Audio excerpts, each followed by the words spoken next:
Boa noite, saúde, amada igreja, com a graça e a paz da parte do nosso Senhor e Salvador Jesus Cristo.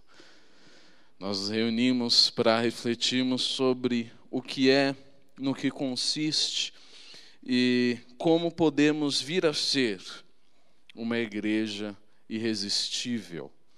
E vamos orar sobre esse assunto para podermos meditar sobre a palavra de Deus com auxílio do Espírito Santo. Oremos, pois. Deus, te agradecemos por Jesus Cristo, te agradecemos porque Jesus Cristo edificou e tem edificado e continuará a edificar a sua igreja. Essa igreja não é minha, essa igreja não é nossa, essa igreja é de Jesus. E Jesus tem confiado ela a nós. Tende misericórdia de nós quando não temos feito bastante, Deus. Te pedimos, Senhor, que o Senhor nos auxilie por meio da Tua palavra a compreender aquilo que o Senhor nos quer ensinar, Deus. Perdoa-nos os pecados, lava-nos com o sangue do Cordeiro, para que purificados possamos ter da parte do Espírito a iluminação necessária para compreendermos a Tua palavra e que Ele nos ensine quanto a tudo que devemos fazer.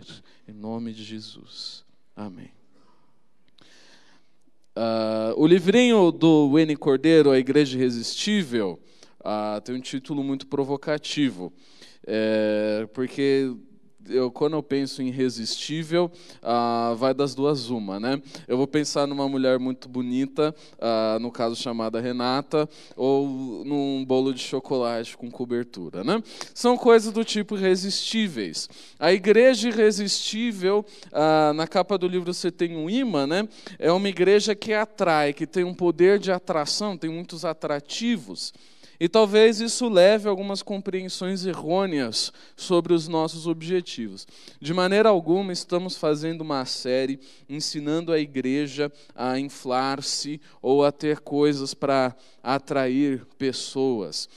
O objetivo de uma igreja irresistível é agradar em primeiro lugar a Deus. E Deus acrescentará aqueles que vão sendo salvos. A igreja irresistível deve ser em primeiro lugar. Deu bom aqui, não sei o que foi, mas consertou o problema do retorno. A igreja irresistível deve, em primeiro lugar, ser irresistível para o céu. Deve ser irresistível para os anjos. Agora, o que o anjo não consegue resistir? Essa é uma boa pergunta, né? Não adianta usar a alegoria da mulher bonita nem do bolo de chocolate, né? Jesus falou, no céu não se casam nem se dão em casamento, mas são como os anjos. Então, não tem a parte da mulher bonita. Não se sabe se tem chocolate no céu. Já tive grandes e acaloradas discussões teológicas sobre isso, porque tem gente que fala que chocolate vicia e logo é droga e não pode ter no céu. E tem outros que falam, esses são dos meus, que chocolate é bom e tem que ter no céu, porque no céu tem tudo de bom, inclusive a árvore que dá chocolate, né? Então, a gente não sabe, será que tem, será que não tem? Não sei. O que o anjo gosta? O anjo gosta do que Deus gosta, porque o papel do anjo é estar onde Deus está. Os anjos são espíritos ministradores, eles agem na igreja, mas eles vão agir na igreja quando a igreja está agradando a Deus. Existem anjos cujo único papel, cuja única função é adorar a Deus continuamente. A gente pode ver lá em Isaías capítulo 6, versículo 3, os serafins estão cantando continuamente: Santo, Santo, Santo é o Senhor dos exércitos, toda a terra está cheia da sua glória. Eles têm essa fórmula de louvar a Deus que eles repetem continuamente por toda a eternidade. Será que estes anjos acham a nossa igreja irresistível? Vão achá-la irresistível se a nossa adoração a Deus for da mesma qualidade que a adoração dos anjos, tiver a mesma plenitude, for completa da mesma maneira. Quando nós trazemos Deus, a presença de Deus de maneira gloriosa para a igreja, então o anjo vem também, porque ele está onde Deus está. Tem anjo nessa igreja? Olha para o seu lado, você vê um anjo? Não uma pessoa extremamente bonita, Mas um anjo daqueles, né? Os serafins têm 6 asas. Eles ficam voando, cantando para Deus com a face coberta. Negócio doido. Se a nossa igreja não for irresistível para o céu, não importa se ela for irresistível para os homens. É muito fácil ter uma igreja irresistível para os homens. Coloca uma placa na frente da igreja que fala carros de graça. Aí ninguém vai resistir, né? Venha, assista um culto, ouça o evangelho e você sai com um carro novo. É irresistível. Eu vou para essa igreja, vontade de ir para ela. Mas e os anjos? E a presença de Deus? E a presença de Jesus?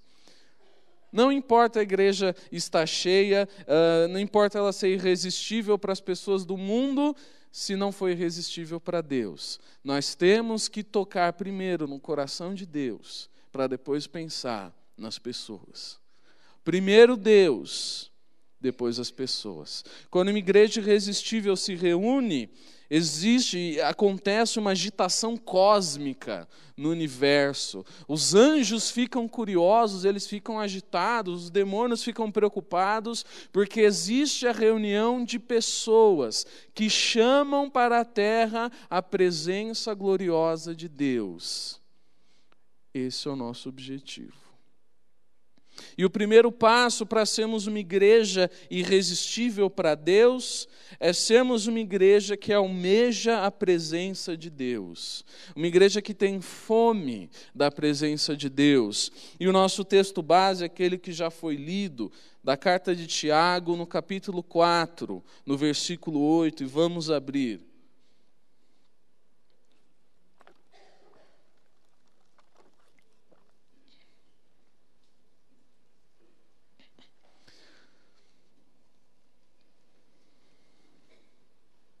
Tiago escreve: aproximem-se de Deus, e Ele se aproximará de vocês. Pecadores, limpem as mãos, e vocês que têm a mente dividida, purifiquem o coração. São os passos que nós tomamos para atrair a presença de Deus.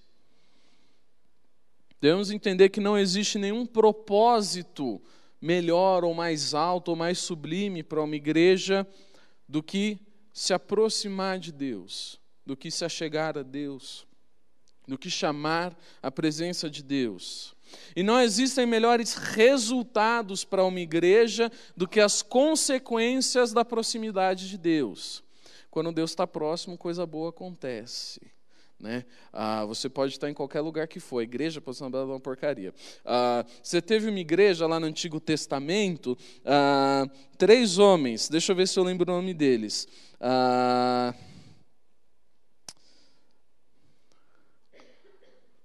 Acho que era Ananias. Ananias, tem 2 Ananias na Bíblia, que tem o de Paulo, eu estou confundindo, né? Ananias, Misael e Azarias. Eles fizeram um culto muito bonito, num lugar muito da hora, mas estava calor e eles não tinham ar-condicionado. O lugar onde eles fizeram um culto se chamava Fornalha Ardente, e tinha fogo, né? Muito fogo, e jogaram eles, falaram: vocês vão cultuar seu Deus aí dentro. E aí tinha Deus lá dentro, tinha a pessoa de Jesus, né? Porque jogaram 3 homens e quando viram tinha 4. Aí eu falei: mas não é possível que alguém entrou por vontade própria.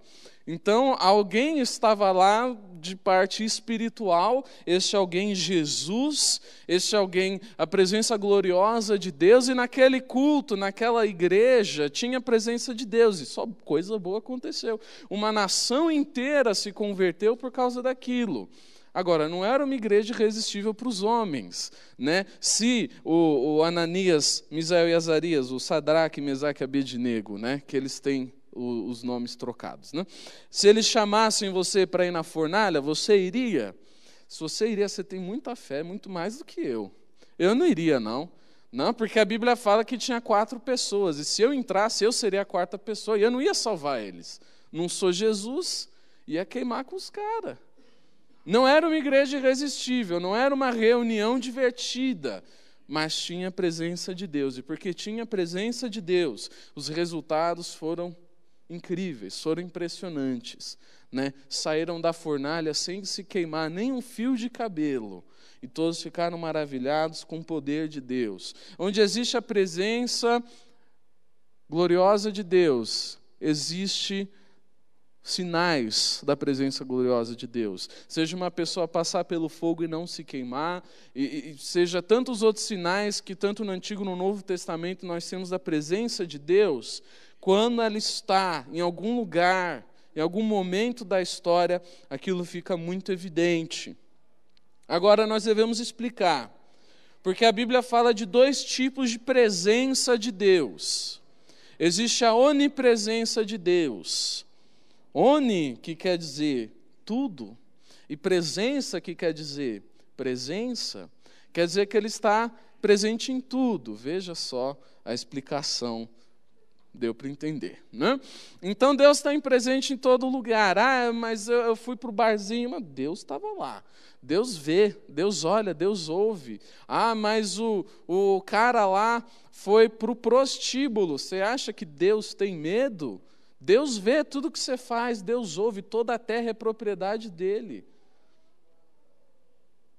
Os anjos falam continuamente. Santo, santo, santo é o Senhor dos exércitos, toda a terra está cheia da sua glória. Toda a terra, porque Ele é criador e mantenedor de todas as coisas. O profeta Jeremias pondera sobre essa questão, a gente lê no livro de Jeremias, no capítulo 23, no versículo 24. Vamos abrir as Bíblias em Jeremias 23, 24. Deus questiona os profetas da época por meio de Jeremias e pergunta: poderá alguém esconder-se sem que eu o veja? Pergunta o Senhor.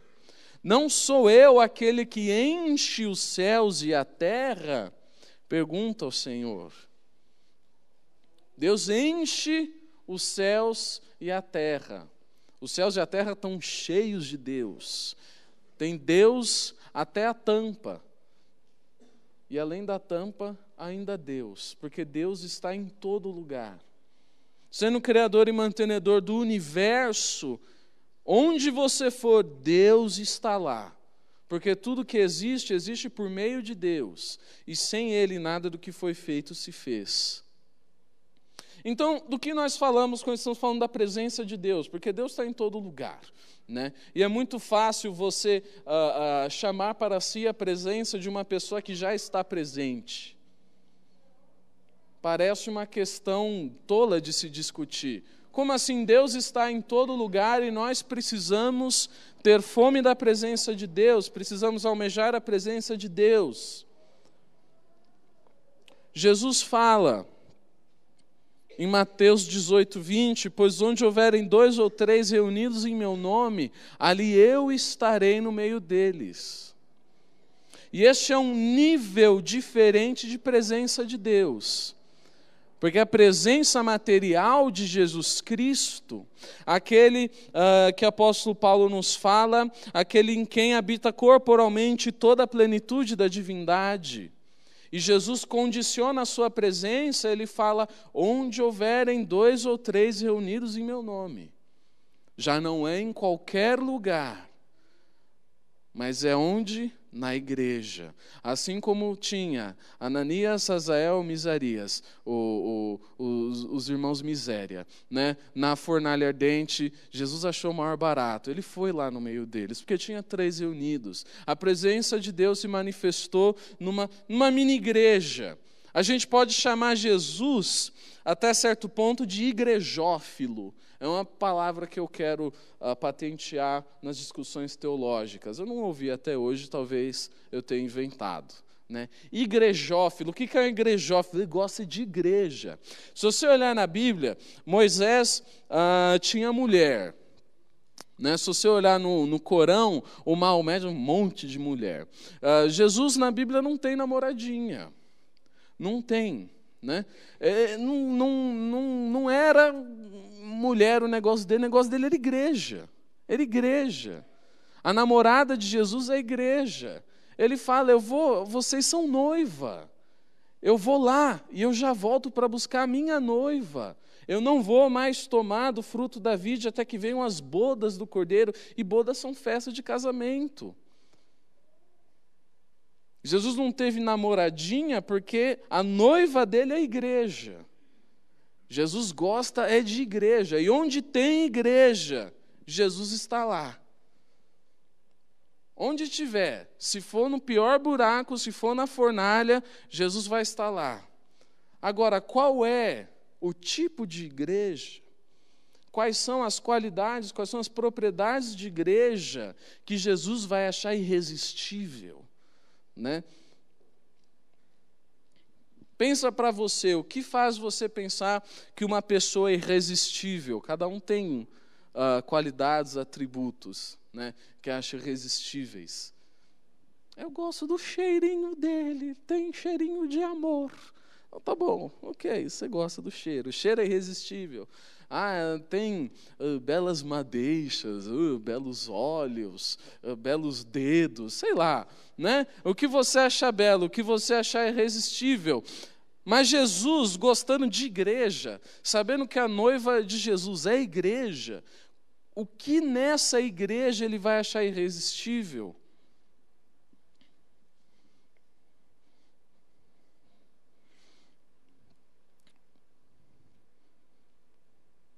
Uma igreja que tem a presença de Deus, ele vai achar irresistível. Uma igreja que quer constantemente mais da parte de Jesus, ele vai achar irresistível. Não é nossa aparência, não é nosso dinheiro, não é a quantidade de pessoas, é o quanto nós queremos Jesus no nosso meio. Só um minutinho, irmãos, que bateu um calor aqui, né? Falar de Jesus. Obrigado, pastor. Eu falei assim comigo mesmo, vai fazer frio à noite, vai fazer frio. Tá bom, né? Deus sabe o que faz. Controla todas as coisas, inclusive a meteorologia, né? Então, para nós sermos irresistíveis para Jesus, não é nenhum atributo físico. Eu acho a Renata muito bonita no nível físico, né? Além de no nível emocional também, psicológico. Mas Jesus não tem isso. Jesus não vai olhar, aquela igreja tem um monte de gente feia. Não, Jesus acha todo mundo lindo. É uma coisa incrível que Jesus consegue me achar lindo, né? Além de Jesus, a Renata é minha mãe. Mas Jesus, o próprio Deus, né? Olha para mim e fala, lindo. A minha avó também, né? Minha vovó que está aí, né? Digníssima. Mistérios da fé, né? E Jesus acha todo mundo na igreja lindo. Então, você passar perfume e usar roupa bonita não vai agradar Jesus, que Jesus já se agradou da sua aparência. O fato de você existir agrada muito Jesus, porque Ele quer te salvar. Você fazer coisas bonitinhas não vai adiantar para agradar Jesus, porque Ele te amou quando você estava na lama, quando você estava morto em seus delitos e pecados. Então, você não agrada Jesus fazendo coisas boas, porque Ele já te ama quando você não tinha nada de bom. Então, o que você faz para agradar Jesus? Você queira cada vez mais Jesus. É a sua vontade por Jesus. A vontade por Jesus da igreja que fará essa igreja ser irresistível.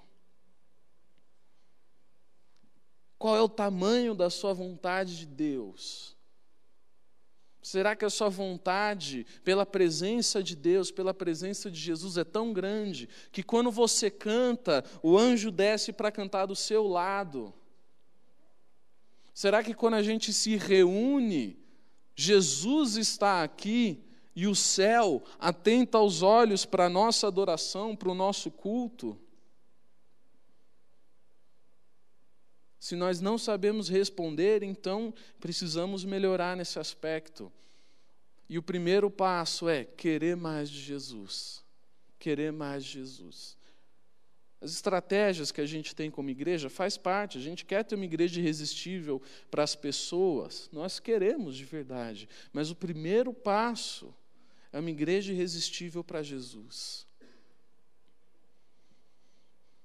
Nós temos que pensar, então, se o primeiro passo é querer mais de Jesus, Como saber se estamos buscando a presença de Deus? Se estamos buscando a face de Deus? Vamos pensar sobre os sinais da presença de Deus na história, os sinais da presença de Deus na igreja. Vamos pensar no que presença significa. Eu poderia dizer para vocês uma série de coisas, né? Presença, falar sobre algo que existe é muito divertido, porque chama um absurdo, né? Eu poderia falar para vocês que esse microfone aqui está desligado e, na verdade, eu estou usando assim, ó, igual o pastor usou hoje de manhã, só que ele é invisível. Está entendendo? O grande problema desse microfone invisível, que funciona muito bem, é que ele só funciona se esse aqui está perto. Então é impossível você saber se isso aqui existe mesmo. Não tem como, está entendendo? Vou usar outra figura, uma figura um pouquinho mais clara. Eu acho que todo mundo já passou por isso. Você já viu um carro que estava fechado e você achou que estava aberto porque o vidro estava muito limpo? Tipo, super limpo mesmo. Você falou, nossa, deixaram o carro aberto aqui, eu vou fechar. Aí você deu com a mão no vidro, sentiu um daqueles cachorros que não sabe quando a porta está aberta, está fechada? Né? E se eu falasse para vocês, olha, eu estou envolto de uma redoma de vidro muito limpo, e vocês não têm como saber. É impossível que vocês saibam, porque vocês estão aí e eu estou aqui. Então, se eu tento sair, eu não consigo, porque tem um vidro super limpo que ninguém consegue ver. De onde vocês estão, se é que vocês vão aceitar a minha proposta de que é impossível enxergar o vidro, é impossível que vocês notem a presença desse vidro ao meu redor, na minha vida. Então, o que teria que fazer para saber se ele existe? Teria que levantar, andar até mim e falar, deixa eu tocar nesse vidro. Irmãos, às vezes a gente não sabe se Deus está presente porque a gente não está envolvido. A gente quer enxergar a presença de Deus, mas na verdade a gente às vezes precisa se mexer, precisa sair do lugar e precisa conferir se Deus está naquilo que estamos fazendo. Se existe presença de Deus, a vontade de Deus nas nossas atividades como igreja, não vai dar para você saber isso se você não está nas atividades da igreja. Não vai dar para você saber isso ficando só sentado no seu lugar. Claro, agora é hora de ficar sentado no lugar, mas existem outras horas também. Existem as horas de fazer as coisas. Os sinais da presença de Deus muitas vezes são claros, mas só vão ser manifestos para aqueles que estão envolvidos no ministério. Para aquele que está de longe, para aquele que está só observando, tanto faz se Deus está ou não está naquele negócio. Nós devemos evitar nos arrepender de uma postura de meros observadores e passar a sermos pessoas envolvidas com a igreja, engajadas com o que a igreja está fazendo, pessoas comprometidas a criar uma igreja irresistível para Deus. Se existem dois níveis de presença de Deus, um que é a onipresença, Deus está em todo lugar, e outro que é a presença pontual de Deus, como vamos ver ou sentir ou perceber essa presença pontual de Deus? Sempre existem indicadores que a presença de Deus está em um lugar. No Antigo Testamento, isso poderia se manifestar de uma maneira física. Se você ler lá no primeiro livro dos Reis, no capítulo 8, na dedicação do templo, quando eles dedicam o templo, a presença, a glória de Deus enche o templo na forma de uma nuvem, na forma de uma fumaça. E as pessoas conseguem enxergar a presença de Deus. A presença de Deus entra em pessoas, essas pessoas começam a profetizar. É uma presença que transforma o ser. Então, quando você vai para uma igreja e você testemunha transformação, você testemunha a presença do Espírito na vida de alguém, de maneira que aquela pessoa mude a sua vida, então você está vendo a presença de Deus. No Monte Sinai, quando Deus entregou a lei para Moisés, também no livro de Jó, a presença de Deus está na forma de uma tempestade. Agora, será necessário que Deus encha o nosso templo com uma nuvem ou com uma tempestade, faça chover aqui dentro, para que nós reconheçamos a presença de Deus?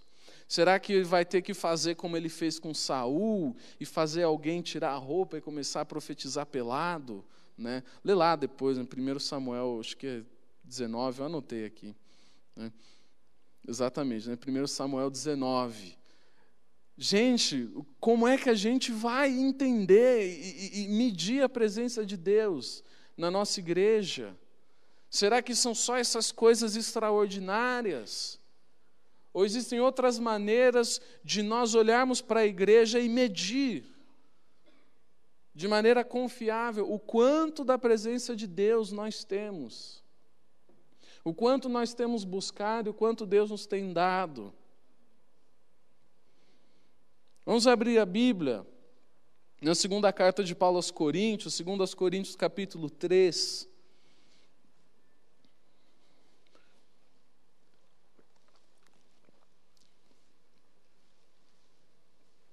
Tenho percebido que ultimamente a gente tem lido cada vez mais 2 Coríntios, aqui na igreja, nos cultos, nas EBDs, uma tendência interessante. Acho uma carta muito divertida, porque ela uma hora está falando de uma coisa, outra hora está falando de outra coisa totalmente diferente.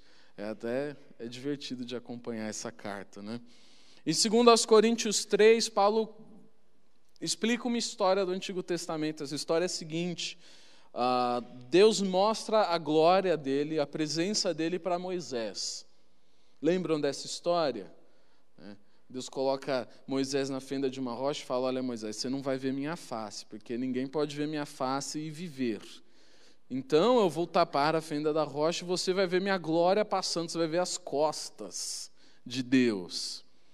Aí isso acontece. Aí depois Deus dá a lei para Moisés, as tábuas da lei. E aí quando Moisés desce do Monte Sinai, o rosto dele está brilhando. O rosto dele foi transformado, porque ele entrou em contato com a presença da glória de Deus. E ocorreu uma transformação.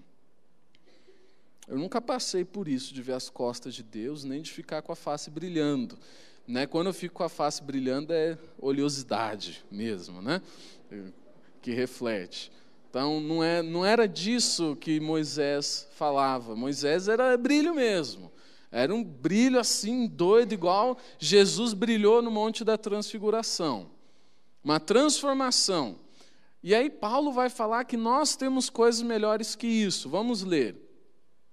Não somos como Moisés, que colocava um véu sobre a face, para que os israelitas não contemplassem o resplendor que se desvanecia, porque uma hora o brilho acabava, né? E aí, quando ele ia falar com Deus de novo, o brilho voltava e depois começava a diminuir de novo. Na verdade, a mente dele se fechou, pois até hoje o mesmo véu permanece quando é lida a antiga aliança. Paulo fala sobre os judeus. Não foi retirado, porque é somente em Cristo que ele é removido. De fato, até o dia de hoje, quando Moisés é lido, um véu cobre seus corações. Mas quando alguém se converte ao Senhor, o véu é retirado. Ora, o Senhor é o Espírito. E onde está o Espírito do Senhor, ali há liberdade. E todos nós que com a face descoberta contemplamos a glória do Senhor, segundo a sua imagem, estamos sendo transformados com glória cada vez maior, a qual vem do Senhor, que é o Espírito. Moisés viu a presença de Deus, testemunhou da presença de Deus, se aproximou da presença de Deus, ficou com o rosto brilhante, todo o povo se maravilhou, as pessoas começaram a ter medo de Moisés, como se ele fosse um bicho sobrenatural. Sabe daquela série sobrenatural, daqueles bichos? Então, as pessoas ficar com medo. Moisés virou meio homem, meio anjo, isso não existe, ele vai matar todo mundo.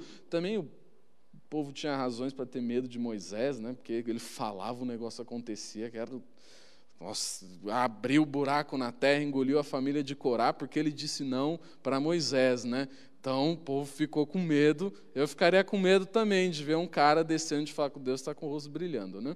Principalmente no deserto. E aí Paulo olha para esse texto e fala, mas Moisés, ele cobriu o seu rosto com um véu. Ele usou de mistérios. Ele quis se cobrir, ele não se deu conhecer. A presença de Deus não era clara, ela era limitada naquele momento. Paulo fala que nós temos uma presença de Deus que ela é realizada, que ela é plena. Você retira o véu, e aí tanto o véu da face de Moisés, quanto o véu do templo que se rasgou mediante a morte de Jesus Cristo, você retira o véu, não existe mais separação entre Deus no céu e os homens na terra, porque o próprio Deus desce até a terra, e nós passamos a poder vivenciar a presença de Deus diariamente. E essa é uma coisa muito gloriosa. Paulo está falando que a nossa glória como igreja é maior que a glória de Moisés. Quando a gente pensa em Moisés, a gente pensa num cara sensacional. Um cara o mais paciente de todos os homens. Um cara que abriu o mar, um cara que transformou o cajado em serpente, um cara que fez a água sair da rocha, ainda que tenha golpeado a rocha e se deu mal por causa disso depois. Um cara que, quando ele morreu, o cosmos se agitou de uma maneira que o diabo foi querer pegar o corpo dele. E aí o arcanjo foi e lutou e falou, não deixo não. Imagina um negócio doido desse, Moisés, tão grandioso na literatura bíblica, e de fato na história que nos é revelada pela Bíblia, e aí Paulo nos fala, a glória da igreja é maior que a glória de Moisés. Em que medida essa glória é maior? Em que medida a presença gloriosa de Deus na igreja é maior do que a presença gloriosa de Deus no Antigo Testamento? Em primeiro lugar, a igreja tem o conhecimento pleno dos mistérios de Deus por Jesus Cristo. Nós temos Jesus. Nós não contemplamos uma forma misteriosa da glória de Deus, conhecemos plenamente Jesus, e Jesus, nele habita toda a plenitude da divindade. E aquele que conhece Jesus, conhece a presença da glória de Deus. Em segundo lugar, o texto fala, ora, o Senhor é Espírito, e onde há o Espírito do Senhor, ali há liberdade. Você sabe que uma igreja tem a presença de Deus quando naquela igreja há liberdade. Agora, é liberdade do quê? Né? Porque o pessoal fala esse texto, tantas pessoas quantos falam desse texto, cada um vem com uma interpretação diferente. Você ouve, esse texto quer dizer que pode dançar na igreja, sim. Né? Aí outro fala, esse texto quer dizer que pode tocar rock and roll na igreja, sim. Amém, por mim, toque, né? Bastante. Esse texto quer dizer que a igreja tem que ser inclusiva. Não sei se vocês viram, nos últimos dias acontece aí o processo da Convenção Batista Brasileira para lidar com a primeira igreja batista da Convenção no Brasil a tomar oficialmente uma postura inclusiva, né? Os membros homossexuais daquela igreja podem viver e ter relacionamentos homossexuais e se envolver no ministério tranquilamente, são membros, são batizados, e eles passaram a aprovar esse estilo de vida, nessa orientação sexual. Porque a leitura deles, onde é o Espírito do Senhor, é a liberdade. Sem querer entrar tanto no mérito dessa questão, que é muito polêmica, mas a Bíblia resolve para a gente, cada um lê esse texto de uma maneira. Agora, o jeito certo, não é porque é o meu jeito, mas é porque é o jeito bíblico, é você olhar para o contexto geral do que Paulo está falando. E Paulo está falando da entrega da lei para Moisés. Ele está falando que nós somos livres da lei. Nós somos livres das ordenanças. Somos livres da religiosidade por meio de Cristo Jesus. Somos livres de toda a religião. Paulo explica um negócio muito interessante sobre a lei. Ele fala que a lei nos serviu de tutor, né? A palavra no grego a gente verte como pedagogo. A lei nos ensinou quando éramos crianças, nos ensinou verdade sobre Deus. Mas agora que conhecemos os mistérios por meio de Jesus, não precisamos mais da lei, não precisamos mais de religião. O problema é quando alguém proclama a morte da religião, mas não conhece os mistérios de Jesus, só proclama a morte da religião mesmo, só quer ir para a balada e beijar todo mundo na boca. Não tem presença de Deus, não conhece os mistérios de Jesus Cristo, não é maduro na fé e quer abandonar a religião. Aí, meu irmão, é para a perdição que você faz isso. Aquele que transcende a religião é porque tem a presença de Deus. Aquele que tem a presença de Deus, do Espírito Santo de Deus, constante nele, a presença de maneira que se pode sentir de maneira sensível, esse não peca. Jesus tinha a presença do Espírito Santo constantemente nele, nunca pecou. Se você tem isso, se você não peca, de fato, meu irmão, você não precisa de religião, você não precisa de lei nenhuma, você não precisa que ninguém te ensine nada. Mas não vá abandonando a religião, não vá abandonando os costumes, só porque você achou uma desculpa para fazer isso na Bíblia. A lei é deixada de trás, a lei caduca porque Jesus transcende a lei. Então você vai transcender a lei se você tiver a presença de Jesus. A igreja vai transcender a religião quando a presença de Jesus puder ser sentida por qualquer um que entrar por aquela porta. Aí a gente vai poder falar, eu não sigo religião nenhuma, minha religião é Cristo. Que a presença de Deus vai ser tão forte que não vai ter pecado, que não vai ter problema, que não vai ter necessidade de assembleia, de estatuto, todo mundo com a presença de Deus, constantemente. É isso que Paulo nos fala sobre liberdade, é uma liberdade intermediada por Jesus Cristo. É uma igreja livre.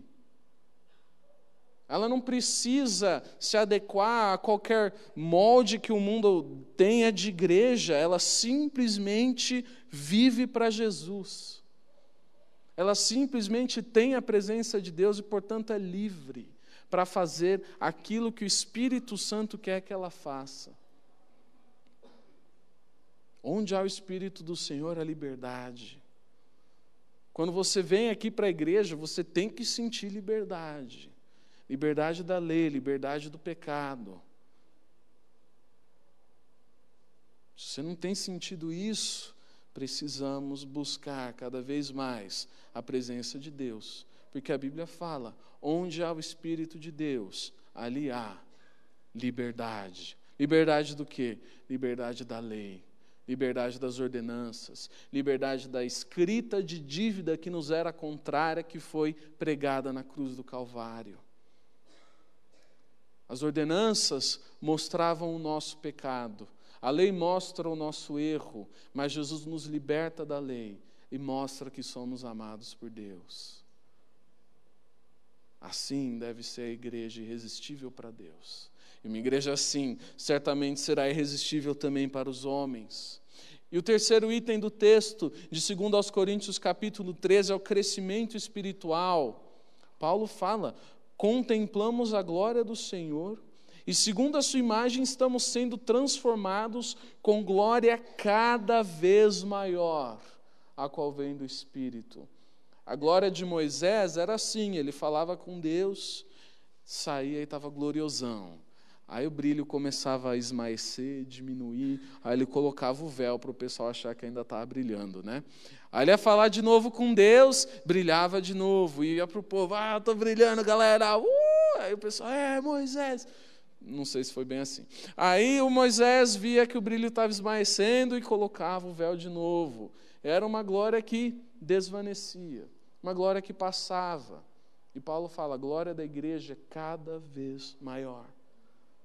Cada vez maior. Uma igreja que almeja a presença de Deus não para de crescer espiritualmente.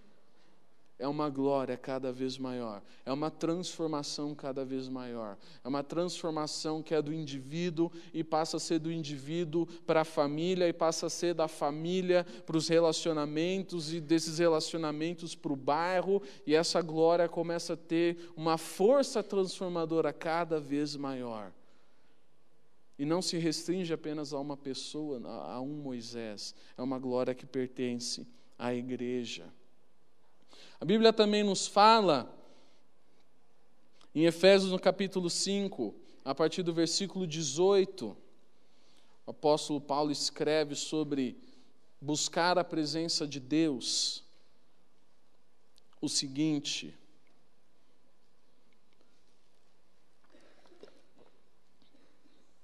não se embriaguem com vinho, que leva à libertinagem, né?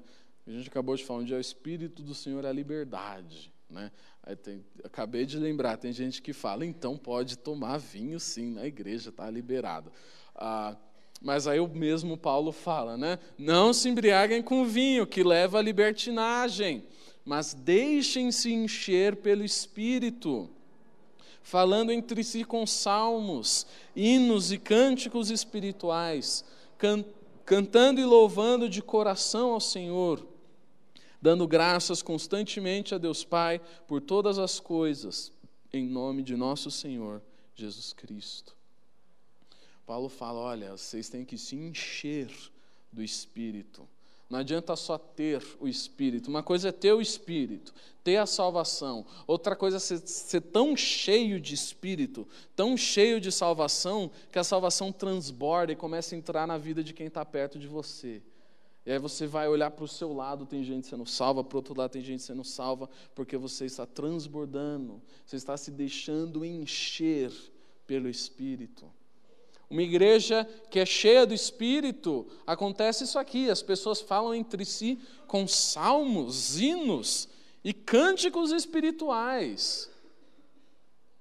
Não é? As pessoas falam entre si com fofoca, maledicência e vontade de falar mal dos outros da maneira mais geral possível. As pessoas falam entre si com salmos, hinos e cânticos espirituais. O relacionamento das pessoas é outro, quando a igreja está cheia da presença de Deus. O falar é outro. O relacionar-se é outro. O abraço é outro. O toque é outro. As intenções são outras. O tom de voz é outro. Os relacionamentos são transformados. Você olha para a vida de alguém que não está bem com Deus, e em vez de julgar, você sente misericórdia, porque tem presença de Deus. Isso aqui são consequências da presença de Deus. Olha, deixem-se encher pelo Espírito. E como é que a gente vai se encher pelo Espírito? Eu falo para vocês, falando entre si com salmos, hinos e cânticos espirituais, cantando e louvando de coração ao Senhor, dando graças constantemente a Deus Pai por todas as coisas, em nome de nosso Senhor Jesus Cristo. Talvez o mais impressionante seja a parte dando graças por todas as coisas. Porque tem coisas pelas quais não é fácil dar graças, coisas que a gente sente que são ruins, que são chatas. Dar graças a Deus por todas as situações, mesmo as situações que não nos agradam. Mas por quê? Como é que a gente vai fazer isso? Se tem a presença de Deus, então eu vou saber, mesmo que eu não estou gostando, Deus está gostando. A igreja irresistível é irresistível para Deus, não é para mim. Então, se estiver sendo irresistível para Deus, eu vou dar graças por tudo. Por tudo. Não importa o que seja, eu vou dar graças a Deus.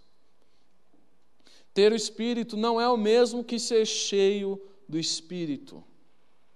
Quando a presença do Senhor se manifesta de maneira extraordinária e gloriosa na igreja, ela gera união na igreja e gratidão por tudo que Deus tem feito nela.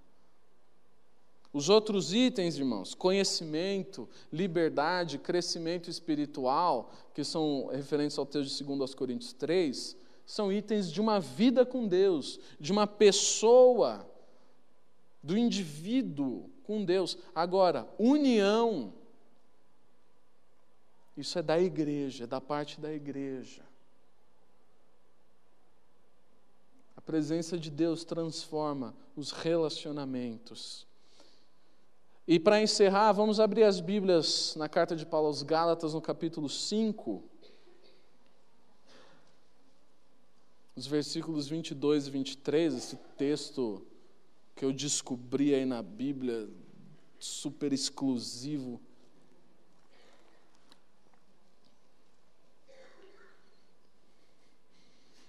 Texto conhecidíssimo de todos aí, desde da EBD das crianças até da terceira idade. A gente lê esse texto porque é um texto bom, é um texto muito prático, porque ele nos fala, olha, onde tem o Espírito tem essas coisas.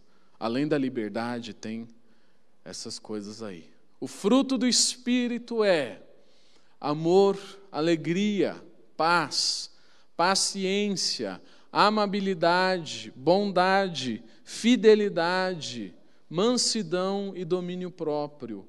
Contra essas coisas não há lei. Irmãos, algumas dessas coisas são impossíveis de serem vivenciadas sozinho. São frutos do Espírito que foram desenhados para a vida em igreja.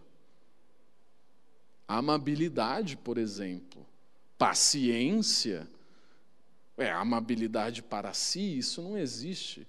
Ser amável consigo mesmo, que é autoindulgente, hedonista, não. Amabilidade é com o outro. Paciência é com o outro. Paciência consigo mesmo todo mundo tem. Se eu quebro um copo, eu falo, pô, quebrei um copo. Se outra pessoa quebra um copo, vai lá, cavalo. Não foi você que comprou, né? Meu copo da sorte. Paciência consigo todo mundo tem. Paciência com outro é fruto do Espírito. Fruto do Espírito, irmão. Como é que a gente sabe que a gente está cheio de Deus? Quando a igreja está cheia de amor. Quando está cheia de alegria, de paz, de paciência, de amabilidade, de bondade, fidelidade, mansidão e domínio próprio. Aí você vai ver, pô, a gente está no caminho certo. Ah, João, eu penso aqui na minha igreja e tem 3 desses itens. Ok, é um começo. Continue buscando a presença de Deus. Deus, Ele gosta de dar bênção, dar do Espírito dEle. Aí 3 vira 4, vira 5, vira 6. De repente, essa igreja está irresistível. De repente, essa igreja está perfeita, porque ela é cheia de amor, ela é cheia de paz. Existem conflitos, existem guerras, mas existe também a paz. Existe a união. Existe o domínio próprio de cada um. Existe a mansidão e a paciência para com o outro. Existe a fidelidade para com Deus. Contra essas coisas não há lei. Contra essas coisas não há religião. Contra essas coisas não existe culto bonito que seja suficiente. A lei caducou em Jesus, não adianta mais para nada. Jesus transcendeu a lei e nos deu estas coisas. São estas coisas que devemos buscar.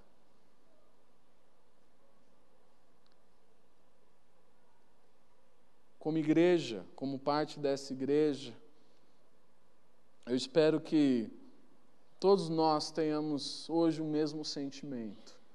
Quando eu leio em Atos que todos tinham o mesmo sentimento, eu fico maravilhado, porque as pessoas davam as suas posses para a igreja. Eu acredito, tudo bem, eu aceito.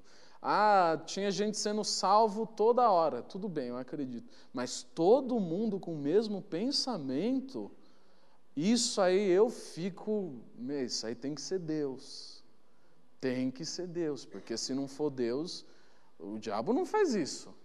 E eu não faço. E você não faz, então só Deus mesmo.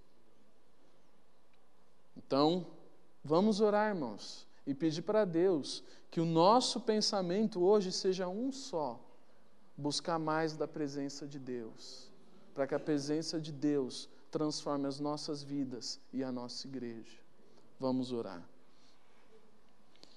Graças a Deus por Jesus Cristo e graças a Deus pela noite de hoje.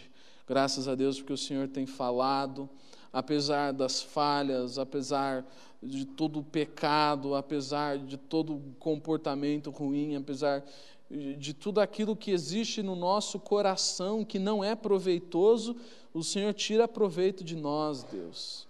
O Senhor nos aproveita, nos usa para a Tua glória, nos usa para o Teu ministério, Deus. E eu creio, Deus, que todo mundo aqui tem um ministério, e eu peço, Deus, que todos estejam igualmente comprometidos com o Teu ministério. Cada um na medida dos dons que o Senhor concedeu. Cada um segundo a sua própria capacidade espiritual. Porque muitos são os dons, mas um só é o Espírito. Então muitos devem ser os ministérios, mas um só o sentimento no coração, de buscar cada vez mais a Tua presença, Deus.